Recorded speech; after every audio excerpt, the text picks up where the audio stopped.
It's official. Fiona Harvey, a.k.a. the real Martha from Baby Reindeer, is suing Netflix for a massive $170 million in what the lawsuit calls the biggest lie in television history, a plan which she first mooted here on Uncensored. And you will categorically be taking legal action? Absolutely, against both him and Netflix. Have you instructed lawyers?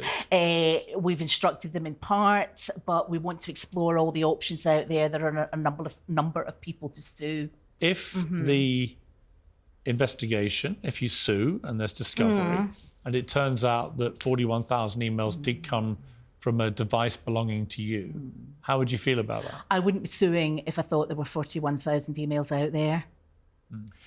Well, the lawsuit, which I have here, was filed in California at the end of last week. It states that Netflix spread brutal lies because it was a better story than the truth, and better stories made money. As a result of what it says was malfeasance and utterly reckless misconduct, Harvey's life had been ruined. The streaming giant, however, isn't rolling over. Far from it, in fact. In their first public comment, they said, "We intend to defend this matter vigorously and to stand by Richard Gadd's right to tell his story." Interesting wording there, isn't it? His story. Is that the same as a true story? Well, here to react to this latest dramatic twist in the Baby Reindeer saga, entertainment lawyer Mark Geragos, still fighting for pop cultural justice, Popcorned Planet's Andy Signore, from Outkick podcast Tomi Lahren, and the man who first confirmed the name of Fiona Harvey to the world, the Daily Record's senior reporter John Dingwall. Well, welcome to all of you. John, let me start with you, because you were the first one to kind of join the dots here in the media and name Fiona Harvey as the alleged, real-life Martha. What is interesting, I can reveal this as we start this debate, is that her legal team in America have done now a full background check on whether she has a criminal record under any of the names that she's ever used, and it's come back with none. So there appears to be no criminal record attached to Fiona Harvey or any aliases she may have used. That seems to me a pretty significant development, because that goes right to the heart of the central claim of the Netflix series, which is that the person who was stalking Richard Gadd, i.e. Fiona Harvey, was a convicted, not only was she already a convicted criminal, but then confessed to stalking him and got another 8.5 months in prison to add to the 4 she'd done before. None of that is true. What's your response to that? Well, that became pretty obvious to me. I say pretty obvious because at the time it was an allegation by Fiona Harvey. And just to give you some background to that, it was, one of the other main points about this lawsuit is how easy it was to identify Fiona Harvey. If people couldn't identify Fiona Harvey, the lawsuit might be somewhat weaker than it is.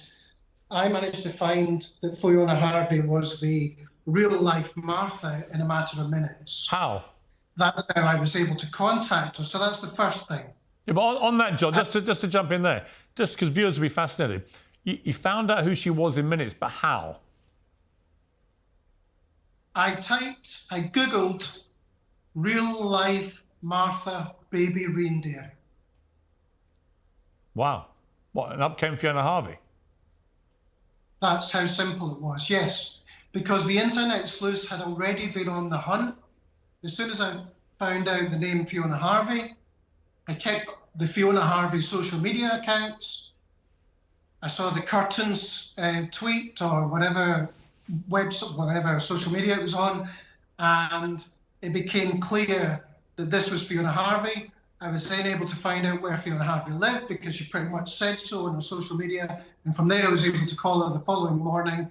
And Fiona was in a state of distress because obviously people had been hounding her as a result of Baby Reindeer just having been on Netflix. And for me, as a reporter for the Daily Record, the fact that Richard Gadd was Scottish, the creator of the show, the fact that Fiona Harvey is also Scottish, in fact, the character Martha, on whom she's based, is Scottish, made that a really great Scottish news and Scottish entertainment story. Fascinating. Let's go to Mark Geragos. Mark, from a legal perspective, it was that easy. Netflix's whole defence appears to be predicated on the fact they did everything they could to protect the identity of real people, particularly Martha. But that's just been exposed as complete nonsense by a journalist who literally just Googled it. And because Netflix had allowed precise phraseology from the real Martha, Fiona Harvey's social media, to be used in the series, the internet sleuths had done their work. It was all sitting there on Google, and John was able to access it literally in minutes. Where does that leave this case? Well, and you're holding the lawsuit. And interestingly enough, if you take a look at the opening salvo in the lawsuit, they start off with the quote, "This is a true story," quoting the Netflix preamble, if you will, which is always, I think I mentioned to you last week when we were on here, it's amazing to me knowing how robust the Netflix in-house and outside counsel are, that they would not only just say that, but that they wouldn't at least modify that. And then they would allow somebody to testify and double down on the true story. So this does not surprise me. And maybe next time they ought to call you up before they double down in sworn testimony, because it's inexplicable to me. But Mark, tell me two things. Why have they sued the lawyers on behalf of Fiona Harvey in California? And secondly, why have they gone for such a gigantic amount of money, $170 million?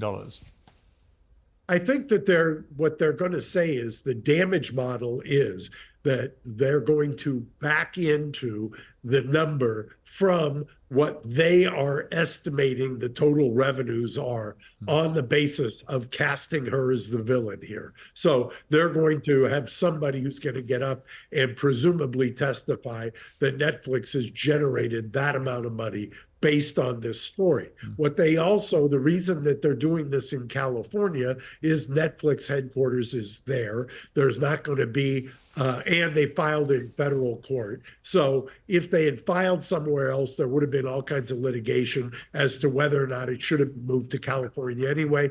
This is a full frontal assault against Netflix and will be litigated in the Central District of California.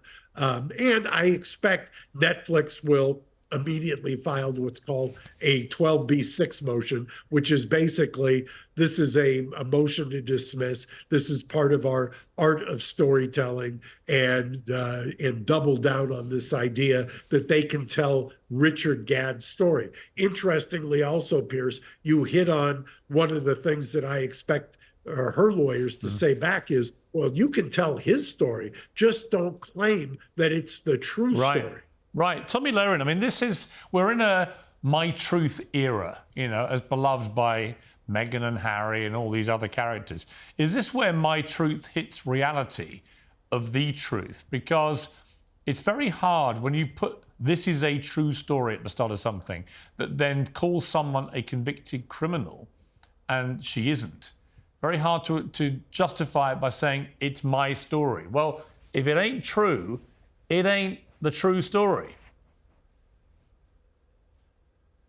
Right. Well, everybody's entitled to tell their own story. You just can't ruin somebody else's life in the process and exploit them in the process and tell what seems to be blatant untruths in the process, make a lot of money off of it, get a lot of fame off of it, and leave somebody's life in shambles. Listen, maybe this woman is mentally unstable. Maybe she is unwell. I don't think anybody thinks any differently from watching your interview. There's obviously some inconsistencies from her as well, but you can't ruin somebody's life because they might be a little off their rocker. So I hope that she gets every penny from Netflix, and I hope that she teaches them a lesson. You can't exploit somebody and ruin their lives and get away with it and then call yourself some kind of a storyteller. And that's why I get so sick and tired of these Hollywood elite types, the type that claims to care about everybody, and they're such humanitarians, they're such philanthropists, but they have no problem stepping on the little guy and exploiting them for their own fame and fortune. I hope she sues the pants off of them. I hope she gets every penny, and I hope they learn a lesson. Andy Signore, I mean, it's hard to disagree with anything Tomi just said, isn't it? I mean, it is a kind of David and Goliath, albeit, David is not perhaps the most sympathetic of characters. I mean, I clearly think that Fiona Harvey is a bit of a troll, a bit of a harasser. We've seen that from her letters to public figures. I've seen it from some of the stuff she said about me after the interview. But that doesn't make her an admitted criminal who's done 5 years in prison. And that seems to me to be at the centre of this. Now, Netflix on Friday, bizarrely, issued an uploaded version of Jessica Gunning, who plays Martha, of her original audition tape. Let's take a look. Someone hurt you, didn't they? I can see. You're like a warrior with a chink in the armour. Like a wounding of some kind. Was it a woman? No, I'm fine. No, I'm fine. That's what a warrior would say. But I can see. Wounding of some kind, deep wounds. I mean, I don't know about you, Andy, but I'm looking at her and thinking, well, that's Fiona Harvey. I mean, that's the woman who sat in this chair she opposite totally me. had that exchange with you before the show, right, Piers? Right. I mean, pretty much. I mean, you know, to me, they chose an actress who physically looked pretty like her in terms of her physical appearance. They then gave her an accent exactly like the real Fiona Harvey. They said it all happened in a pub that was easily identifiable if you knew the pub, et cetera, et cetera. They also said, you know, you see a scene with Richard Gadd on the internet when he finds out that Fiona Harvey has apparently been convicted of stalking a Scottish woman lawyer and her MP husband. Now, there could only be one person. It was front page news in Scotland. I'm sure John would remember it. And I interviewed Laura Ray, the Scottish lawyer, last week, and she was immediately identifiable as well. So it just seems to me on every level, this attempt by Netflix to try and dupe us into thinking that this was never going to be about Fiona Harvey is complete nonsense. Well, I mean, Laura also said that, you know, she was very scared by this. I think the difference here is just the harassment versus stalking. This idea that Fiona Harvey is the David and the Goliath is kind of annoying me. Look, I agree Netflix screwed up. The fact that they said this is a true story in episode 1 is a massive screw up that I think they're going to have to pay for tremendously. But, you know, she said I didn't send 41,000 emails. I think she sent 40,000 emails. Right. You know, she denied a lot of things in this. I didn't do this, but she didn't deny writing the email. She didn't deny harassing his family. She didn't deny assaulting his girlfriend. Like, I think both things can be true, where it's like, I don't really want to sit here and defend Fiona Harvey. I don't think she's really the best person. At the same time, I do agree Netflix made a wrong here that they're going to have to pay for handsomely. I just wonder if they really care. This is the biggest show. It's making a ton of money. Even settling $20 million at the end of the day, probably cheaper than their marketing budget to get us all talking about it weeks after. Maybe they're all prepping season 2, Piers. Could this all be part of the plan? Well, you know what? I would not put it past them. John Dingwall, I mean, you've talked to her quite a lot. I did, obviously, for nearly an hour. How much of what she tells you do you actually believe? Well, Piers, I know that you're a veteran journalist like myself. We tend to try to read between the lines. We don't take things at face value. We deal with facts. We deal with provable facts. That's something that, if it's true that she has never been to prison, and I have seen that document as well, if it's true, well, certainly I know this.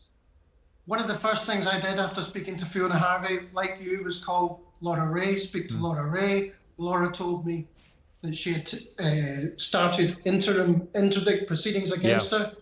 She made it clear there was no prison sentence involved. That was one call from me. She told me right away. So I thought, hang on a minute here. This is not a true story. That's the first thing you see when you start watching the program. So there's a story in the fact that it's not a true story. But interestingly, Piers, when I first gave Fiona Harvey, now, regardless of whether she is guilty of everything that Richard Gadd or Baby Reindeer claims, regardless, she has a right to defend herself. That's part of a democratic process.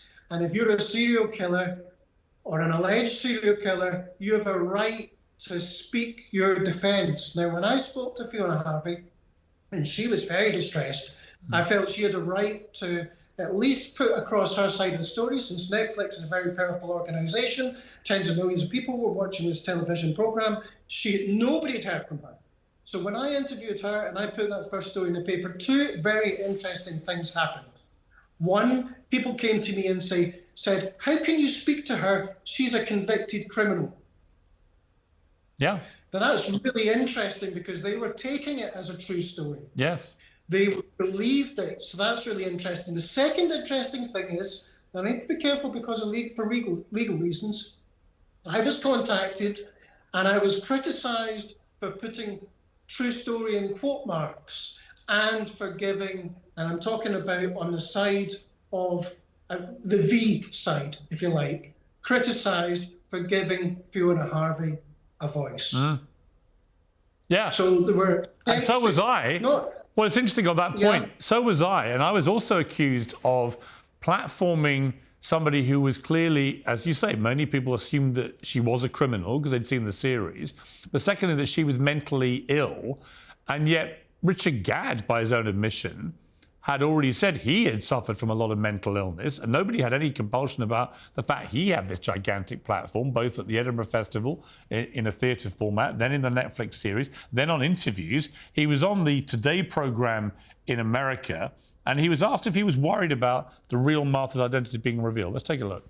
Oh, I'm super glad I put it all out there. I think, you know, there's obviously a lot of noise in social media. There's a lot of people saying a whole bunch of things. But I think at the end of the day, you can't deny just how popular this show is and how much it's touching people around the globe and the incredible sort of charity response that it's had. I mean, stalking referral rates in the UK are up 47%. Abuse referral rates are up 53%. Wow.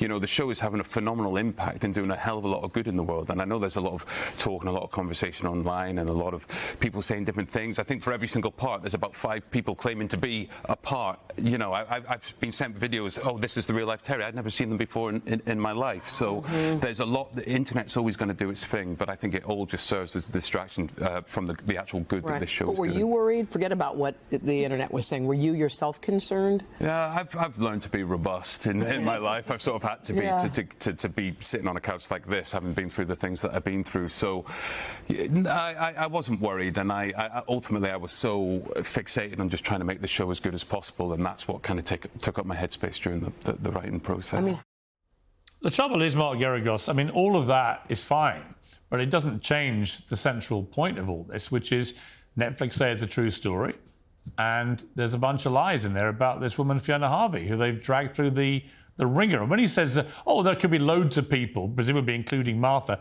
only one person in the world has either been identified as the real-life Martha by anybody or admitted they are the real-life Martha, and that is Fiona Harvey. There is no rush of other people going, actually, it's me, or it's my auntie, or it's my horrible neighbour down the road. There is unanimity about who this is. It can only be Fiona Harvey. And I will tell you, he's obviously not listening to his lawyer before he did that interview. There's a lot of responses that you could give on her and on this particular discrete issue. That was not scripted by a lawyer who gave him the advice or he rejected the advice, because that's going to come back to bite him. What's going to happen here, Mark? I mean, will they settle it? Is this the play? Or is it one of those cases where if they actually went to court in California and didn't settle, would they end up potentially with a much higher award? I don't see this settling right away. The fact that it's in federal court begs for litigation, meaning the Netflix is going to, and the production company will most probably file these motions to dismiss. That will take months and months and months. They will do all kinds of litigation tactics, if you will. And, you know, you may end up at the end of the day getting something like what happened with Linda Fairstein last week, which was widely reported on the Central Park case, where she settled many years later, but by them making a donation in terms of the Central Park 5 of $1 million to a charitable organization. The thing about litigation is, somebody once said to me, and it's very accurate, it's a rich man's sport. Right. Andy, this has become such a huge cultural phenomenon. Here we are 4 or 5 weeks after this series was put up by Netflix, and everyone is still talking about it.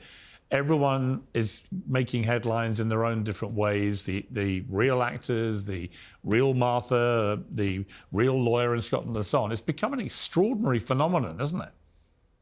Yeah, I mean, there's a part of me that still thinks, you know what, she does deserve some of that money, because he wouldn't have been able to make the show without her, and they're making a buttload.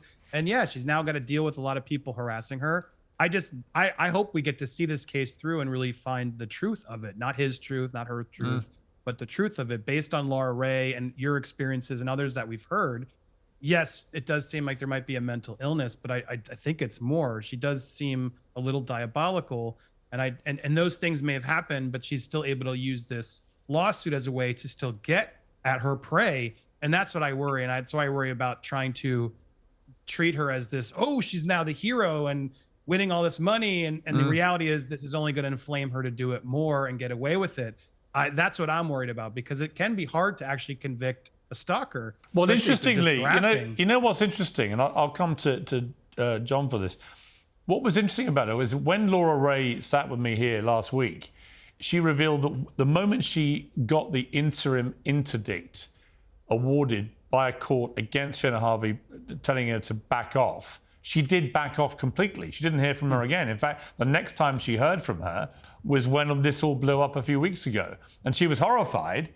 So on that's not normal stalker behaviour. They're not normally put off. So do you think she's dangerous? Well, you don't think she's dangerous? Well, no. I think a genuine stalker would not be put off by a bit of paper from a court telling them to back off. So on that, I think she's more of a troll and a pretty unpleasant one, but not, I don't think, necessarily the danger that Laura Ray thought she was, albeit I would caveat by saying Laura Ray had to live through years of harassment and was genuinely freaked out by it to the extent that she's really worried now. John, I think you may have an update on this, because she was also concerned that she'd read reports that Fiona Harvey might be planning to move back up to Scotland, very near to where she's living. And I think you have an update on that.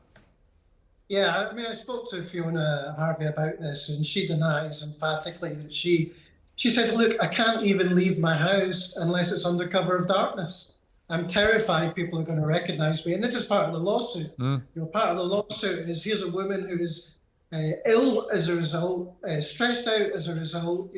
They list a whole range of things that are wrong with her, and they say that's on Netflix. The thing is, I actually believe that's true. I don't think she's, jumping on a train and heading to Scotland. As far as I can tell, this is a woman who feels like a bit of a prisoner in her own home.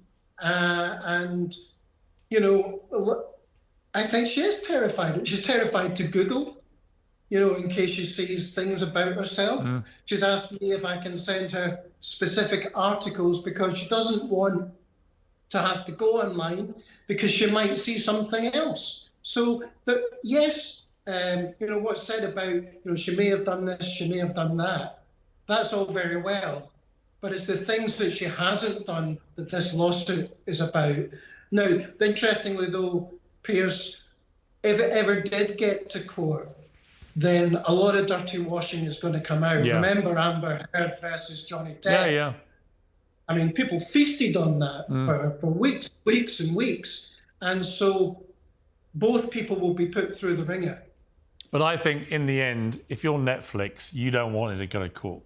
You don't want to see that there was perhaps a situation where you believe what Richard Gadd told you, didn't do your due diligence, and then failed in your duty of care to protect the people who you were putting in the series, which is clearly they failed on that. And I think Netflix will avoid that like the plague because it makes them look incredibly incompetent. But listen, we've got to leave it there. It's fascinating, all this. The big development, I think, is that they now have what appears to be conclusive proof from this background check that she has no criminal record, which means the two central revelations, really, outside of the rape story, which remains bizarrely not followed very much in the media compared to the rest of it, which I find very odd. And that needs to be addressed because there's an allegation of a rapist in the industry apparently still around. Who is that person and why have they not been brought to account? But on Fiona Harvey, it now appears that this claim that she did a 4-year prison sentence for terrorising a Scottish lawyer as a stalker and then terrorised Richard Gadd and got an 8.5-month sentence, none of that appears to be true. And that is at the core of this dispute. And you can like or dislike Fiona Harvey. And I think, I can see qualities and I can see a lot of flaws, but that doesn't change the facts, which they are now beginning to get very irrefutable evidence to support, which is that she's not a criminal. Thank you all very much. I appreciate it. And my thanks to Tomi Lahren, who sadly we lost transmission with her, but we'll get her back next time. Thank you very much.